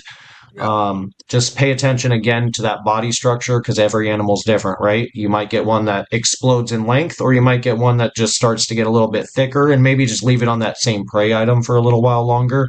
Wait till it hits that length growth spurt, then bump up the girth of the prey, so to speak. Um, with that said, after that year mark, you're going to bump up again and just, a lot of it's that body structure. Again, just 1.5, 2 times roughly until they get a little bit of size. Now, once they hit that 4 to 6 foot mark, I want to be hitting them with a bigger meal every once in a while. Most of those meals are going to be your standard 1.5, 2 times, but occasionally I'm going to throw a meal in there that makes them look like they swallowed a football. And then you're going to give them a little longer before the next feeding. So typically I keep them weekly-ish until about the year mark, and then I go to about every 10 days, and then I'm going to go to about every 14 days for, about the next 1.5, 2 years, and then we're going to start that 3 week to 4 week feeding schedule besides breeding season, because what I've been doing, and this is just the last couple years, is even younger animals, I'm food cycling the same as I do the breeders. Does that make sense? So like, Yeah. even my 6 foot smaller grow out animals are still getting those giant meals this time of year, even though they're not breeding, because I feel like that gets their bodies in tune to that yearly cycle. And that way, next year when they are breeders, they're already used to that cycling and they're ready to go. Now, as far as temperature goes, like it's same as ball pythons from what I remember, right? Like the babies are like, same temp. So you keep them almost in the same rack as them, or Yep. do So you there's berms and balls in the rack right behind me. The only difference is when we get to adults, I keep my male berms a couple degrees cooler. And then as far as ambient goes, you don't want your cool side to drop below 75 for prolonged periods of time.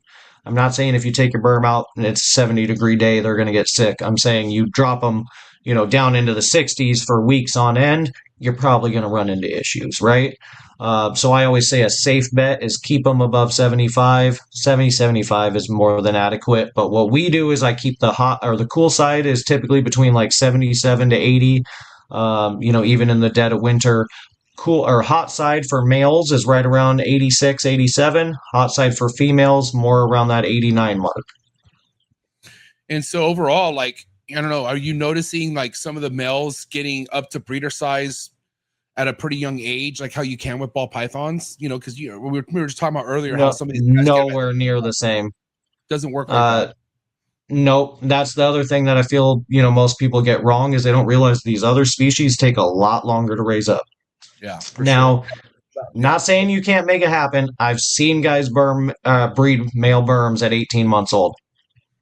Don't agree with it by any means. I personally wouldn't do it. I've tried it, never worked out, right? And I'm not going to push them any harder than I do.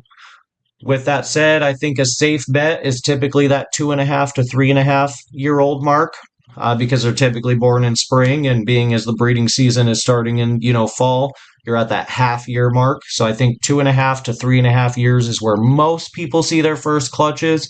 If you really want to be a safe bet, 3.5 to 4.5 years old, and that goes for males and females.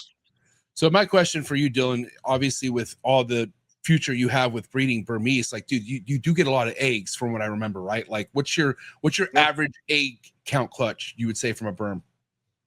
Young females, your average is going to be around 20 to 25 ish for like first time young moms. And then you get a nice big girl, you're looking at 40s. Damn, bro. See, okay, so that's where I'm like, holy shit. Like, I hatched a lot of chondros this year. And I'm very happy, like very blessed on how I was able to sell majority of them. But man, that's a lot of fucking snakes, bro. Like, and that's one clutch. So if we think about three of these, this thing about three of these girls going for you, and it's on the bigger side, how are you gonna move 120-ish fucking Burms? Or I mean, what's your game plan? Like, I mean, are you trying to fucking hoard this shit and figure that out? Like, I'm just curious, like, what's the game plan once you have all these babies, you got what you want to keep, and then you have the rest? One, I'm definitely hoarding some shit. Not gonna lie. Definitely hoarding, especially the shit we're about to be popping out. Yeah, we gonna be hoarding some stuff. With that said, like I said before, man, I've been really humbled to, just kind of put myself out there in the community, and not just the Burm community, but all the different reptile community, that I've honestly not had a problem selling stuff, but I also don't just make BS. I'm not just doing like an albino to an albino and making, 30 more albinos, right? Now, some people can do that and they sell them to different places and stores and buddies for expos, whatever. If that's your prerogative, I should say, I mean, you do you, boo boo, but that is not something I will personally do or support.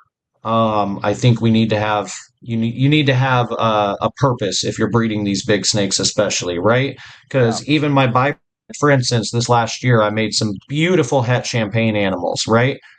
But the whole point shouldn't be to just make that one thing, right? Like, you need project pieces. Most people don't have champagnes. There's only a few of us in the country who have visual breeder champagnes. There's other animals that'll be ready in the next couple seasons, but there's not a lot of it out there, let alone combos. So when we're working on triple and quad het, animals with champagne, there's a purpose behind it. You know what I'm saying? Versus if you're just out there breeding an albino to an albino. So I honestly haven't had trouble selling my babies, but yet again, I've put myself out there. I've made myself very well known. And it just kind of is what it is. I try to only breed with purpose. Now we'll find out this upcoming season, because I'm about to attempt more Burm pairings than I've ever attempted ever, and probably will ever attempt again. But we have some really insane stuff that most people don't even know exist in the other room breeding right now, and I really want to see this stuff. I don't think it even matters what the species is. If you don't have a purpose breeding it, you're in trouble. I really do. Exactly. I feel like if it's all about just you breeding something to put on a table to sell, and you rely on that, that's dangerous. That's dangerous to go that route. Not that it's not smart to make fucking show snakes. I think it's great, but to rely on that, like to only breed for that, it's fucking in 2025, dude, when you got every million motherfucker out there already doing that, dude, and cutting prices left and right. And it's, if you're not working with something special, dude, and you don't have a goddamn motive or a plan, and you're just breeding a breed, it's gonna get dicey, dude. It's gonna get tough. And that's and I was gonna ask you, like, we're friends with a lot of people in different demographics of the hobby, ball pythons obviously being one of them. We see how many people are getting out of ball pythons. Do you think they all had a fucking purpose with their projects? Like, do you think the majority of the people checking out right now had a legit purpose? Like, no, dude. No, look around at the collections you see for sale, and when you look at that whole list, tell me what you see. They're not building. They're not thinking for themselves. Yeah. Some of them might have some decent collections and timing is just bad, right? But I can tell you from what I've seen, 95+% of them are, I don't want to say trash, but there's just no direction, right? There's no purpose. There was no growth. If I look at it, I'm like, okay, well, even if I bought this collection, right? Like, hypothetically, I put myself in the situation. I bought this collection. where could I go with those? Where were they going with those animals? I see the top that they could have made already. So what's the next step? That's why they're selling, because they didn't have the thought of what's the next step. Their Yeah. thought was, oh, I saw this thing made. That's cool. I'm going to make it. Let me make these. But by the time they made them 3 years down the road, let's be honest, nobody cares, Yeah. right? Dude, and So, to really touch home to everything you're saying, bro, like you got a lot of people in these chats right now that I have not seen or even seen before here rocking with you because it's you. You know what I mean? When you have a purpose, when you have a plan, people fucking get attracted to that. Like people start to see it, you know? And that's why everything I've been saying about you is like people who follow you see it too. Like it's something that like people are drawn to that. And if you don't have that, but making it seem like you have that, people will catch on and they'll move on real quickly. Like you're not able to keep yep. people, you won't be able to keep people's support if you truly don't have a mission in this fucking game, dude. I'm telling you right now, fucking guarantee it. No, and I appreciate it. I saw some of the names out there, so shout out to all of you guys. There's too many names to say, but just know I see you and I appreciate all you guys. Yeah. It honestly means a lot to me because we work really hard at this, and I've tried to do nothing but good by people and our animals and our projects. And if like to kind of touch basis on what we were just saying, it's one thing if you have like project snake, or sorry, not project snakes, but like show clutches here and there, or you're just getting your feet wet and you have some simpler stuff to see if you even like this, right? I fully understand that. But if you're out here having 40, 50 clutches of show stuff, that's not where my avenue is. That's not what ignites my fire and makes me happy and excited about working with the stuff. And I don't feel comfortable doing that and then saying, "Oh, I'm going to sell 500 bells this year," right? That doesn't excite me. I don't want to see 500 white snakes. I want to see high contrast, wonky patterns, stuff we haven't seen before. Maybe these genes that do this one-off thing when you combine them together, like certain genes you combine, it gives you a crazy head stamp or this or that. So I think about it like an artist palette, right? You have your color mutations, you got your pattern mutations, and then you have your one-off mutations. And I treat them like a palette. So I'm like, let me get this color palette, let me get this pattern palette, let me get this one-off thing. Oh, this makes a black belly, let me get that in there. This gives it a weird head stamp. Now, what happens when we mix all this together? Then let's move forward. That's kind of how I think about my projects, and that's throughout any of the species that we're working with, obviously, that have morphs, right? Like, there's no morphs to Borneo earless monitors. They're just freaking badass little dragons, right? But like with the berms, the balls, the stuff like that, that's how I think about it. I think the ones having the most fun in this hobby right now are the ones learning and just fucking literally geeking out over their own stuff, like being excited about what they're keeping, what they have. That's honestly why, like, I'm so freaking stoked next couple years, man, because finally, like, most of these projects are coming to fruition. We're finally gonna see stuff that we haven't seen before, and I'm just jacked. It's like we saw it full circle, Yeah. And so now it's like now's the time to really, have some fun and see what happens, man. We don't know. We could think if something is going to interact a certain way, and it could be the exact opposite, right? Like we don't know until you do it and you put in the work and you see it. Yeah. Yeah. And also too, like another thing is, going back to just being patient with everything. When you're not patient, you kind of start sucking the fun out of things. Like, I feel like it's our job to keep this as fun as possible. It's why we're doing it. It's a hobby. You know what I mean? Yep. And it's a lot more fun when you're thinking about stuff. And I feel like the biggest fucking negative people that are shitting on this hobby are the ones that just don't have enough to think about. They don't have anything going on. Because the ones who do have vision's not there. Yeah, right. But they don't have enough going on in their life where they got too much time on their hands to bitch. And for me, I can't relate to that. I don't know how to relate to that at all. But also too, like it's something that it's easy not to focus on those people because the ones who are taking this serious, they're not in comments, they're not complaining, they're not fucking shitting on others, bro. They're just doing work and they're having fun, like you and I. We're just having a good time. Yeah. You know what I mean? Well, how are you gonna bitch if you're not out there putting in the work, right? Like I never understood that. That's why like I took a step back a little while ago from a lot of like the different groups and stuff. I ain't got time for drama. I do this for the love of it, so I'm gonna stay away from the drama. I'm trying to have fun. I got a vision. I want to talk with like-minded people like you, or, I talk a lot to Levance and Miss Wesley and my buddy Mike and Ashley and Eric and Gage and all those guys, right? Like Nate from TRM. We talk on a daily, obviously Tucker. I could go off on names, right? But all these individuals, what they have in common, they're willing to put in the work and they have a vision in their mind. And all of us have different visions, by the way, too. None of us are like working the exact same stuff. And even though we're working completely different projects, we all get along so well because we talk about, those visions and we see it forward and you see everybody putting in the work. I just like imagine being a part of a group that talk about other people. The fuck? Like what kind of place, like what kind of time do you have on your hands to be a part of something like that? Like, and we're on borrowed time here. I just feel like, holy shit, man. The way I want to value my time is by having a good time around people who are like-minded, like you and I, like you said. But dude, I'm all about the reptiles, bro. Like I think you and I are just so devoted to these reptiles, bro, where if you're not on that same level, we just don't have time for you. I'm sorry. It's just what it comes down to, No, because if we're not talking real projects, real vision, I mean, honestly and respectfully, I'm going to go spend time with my family. Thank you. I want to go spend time with my son and Amanda. I ain't got time for that shit, bro. Yeah, why am I going to sit here? Like, are we not talking about reptiles? I'm going to go hang out with my family. I got to go. You know what I mean? Yeah. Well, and we can be friends and talk about other stuff. Like half those guys I just named, we talk about our families and stuff together, right? But what brought us together was the fact that we all have this mutual passion, right?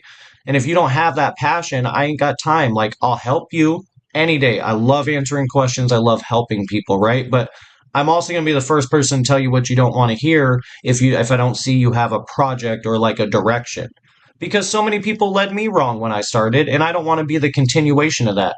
That's why I tell people the truth about cycling your berms and breeding them and stuff. Granted, I'm still relatively new. I've been around a while, you know what I mean? We've been doing this 8 years or so now on a larger scale. But with that said, there's guys who have decades of experience with the stuff. But I want to help people because everything I learned at the beginning was some bullshit. And I've learned over the years that is not how it's done. That is not how this works. And that's not what you should do. So why would I hold somebody else up instead of giving you a leg up and telling you so you can save years of your life that I already wasted for me and you? Yeah.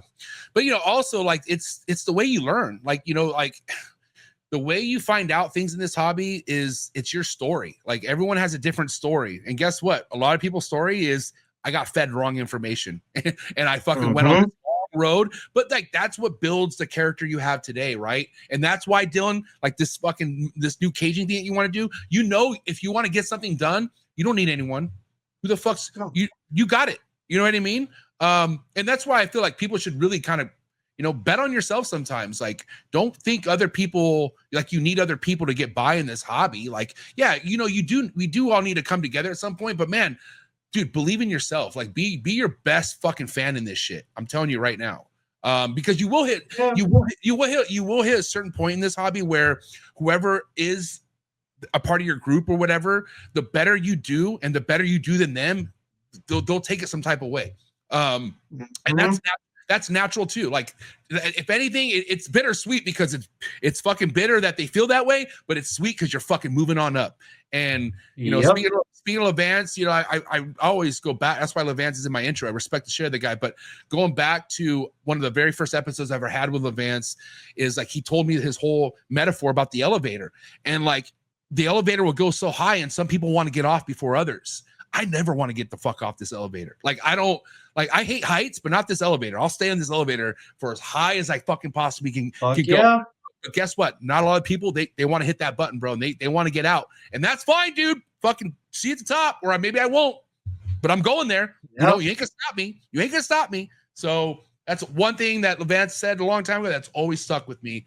And it's okay to get off. Like I'm not saying getting off the elevator, you're a huge piece of shit. No, dude. Like life happens. Like your limits.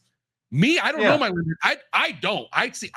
When I think about where I could take this, I don't have a limit. Like I just keep going to the top. So even if you stop at a floor on the way, just get back in the elevator and keep going up, man. Yep. And that's called reset. Bro, we all got to reset sometimes. Like we all gonna have to maybe step out of the elevator, take a couple deep breaths and get right back in it. You know what I mean? Exactly.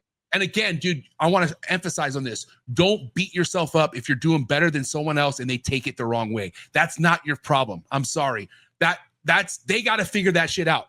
And they will. Some people will, and they'll come back and be like, you know, I've had people apologize to me like, MJ, I stopped liking you for no reason, just because fucking I saw how good you're doing. I've had people tell me that, bro. Like, I stopped fucking with you because how good you were doing. I legit had people tell me that, Dillon.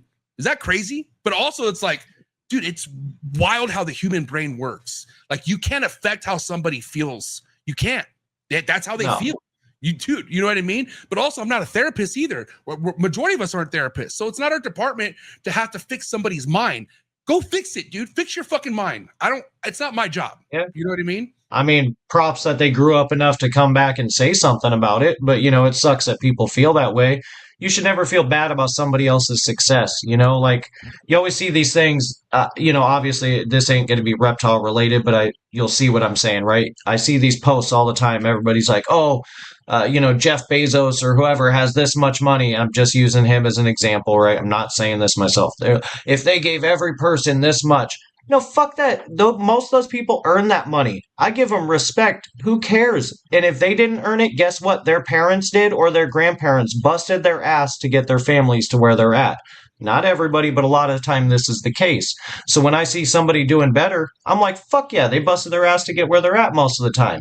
Like, they earned it, you know? Yeah. You know, we came from nothing in this hobby and we built it to where we're at in 8 years.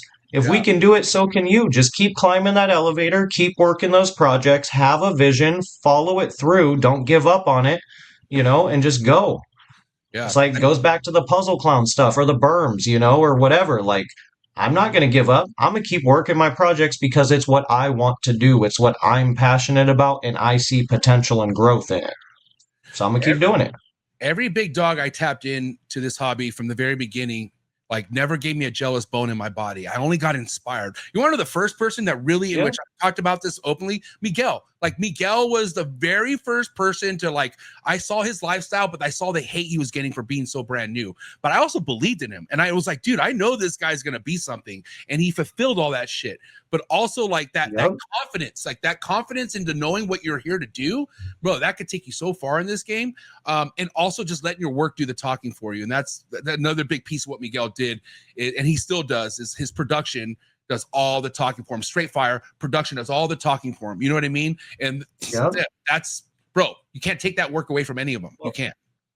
That's a lesson I took from Levance, to bring it back to the conversation we had earlier about me not posting the combos on the Chernobyl stuff. Yeah. I took that lesson from Levance. You ever see when Levance posts stuff? Ask Levance, right? This is basically an Ask Dillon. I just don't use the same terminology, right? I just leave it blank. Let the animals talk for themselves. I think if you like it, you like it, and you'll see it. And if you know what you're looking at, you're going to say, you know, I'll throw people a bone out there right now, right? For me not saying what most of the stuff is. If you go on my page and you say, oh, that's a crazy GHI combo, right? Doesn't look like a GHI I've seen before. Scratch, scratch. Inquire. You know what I'm saying? Like, if you know, you know. Yeah. My boy Mark got it right down there. Yeah, man. Speaking of which, Mark's going to pop out with some crazy stuff because he's one of the only other people who has that unknown line of caramel in the berms. This rat bastard guy? Yep. That's my buddy Mark. Is he up at P&W, homie? He's up there where... Yep. Nice. He's local to me. I'm assuming he's into rodents, or is he? I hope he's not a real rat bastard. I really hope not. No. Hey, dude, I don't know if you noticed, Dillon, but I try to give P&W keepers a lot of props, bro. You guys are thick up there. You guys are really doing mad work. My homie Randy P, and many others, dude. I need to get up there for a show. I told you that. I hopefully next year I can make it to one of the bigger. What is it? PACNOR. Pac Northwest. Yep. Yeah. I missed Randy at the last one, man. I tried to go find his ass, but I didn't see him, and I was working the booth alone this last weekend. So. Yeah, shout out to him, man. And shout out to everyone else. Like I said, man, you got a great community of people out there. You want to know who I miss? I need to go look into him. Shane Woldridge. I saw him at the expo. How's he doing, dude?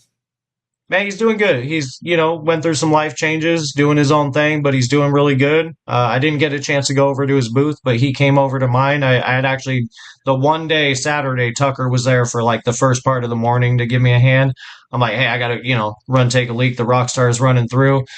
Came back and Shane's standing there. And bro, I got to say this, props to my man. He's looking good. I didn't even recognize it. I was 30 feet away and I'm like, who the fuck is Stan? I'm like, no fucking way. And it was Shane. Yeah, I'm gonna tap in. I got his number. I gotta hit him up. So anyways, but yeah, man, I'm really happy we did this episode. I'm not gonna wait 3 years to bring you back. That's just ridiculous. We got to do this again for sure. Especially with everything you talked about, man. I think in a year from now, we're gonna have some crazy updates for sure. Oh, bro, we got some crazy stuff breeding in the other room. Can't wait. I know we didn't get too much on the genetics, but I'll just give you guys a few little tidbits. Champagne's really new. Most people have barely seen double visuals, let alone we should be looking at some triple quad visuals, maybe some hypo champagne labyrinth stuff in the other room or something like that. Damn. Tap in. Is Instagram the best place for people to follow you and all that? Like they want to hit you up? Yep. 100%. IG's the best. I just cross post to Facebook. So if you message my Facebook, first and foremost, Facebook Messenger Business Suite needs to get their shit together. If I don't respond, message me on Instagram. I always check IG. I'm on there every day. I love answering questions and helping people. So IG all day, please.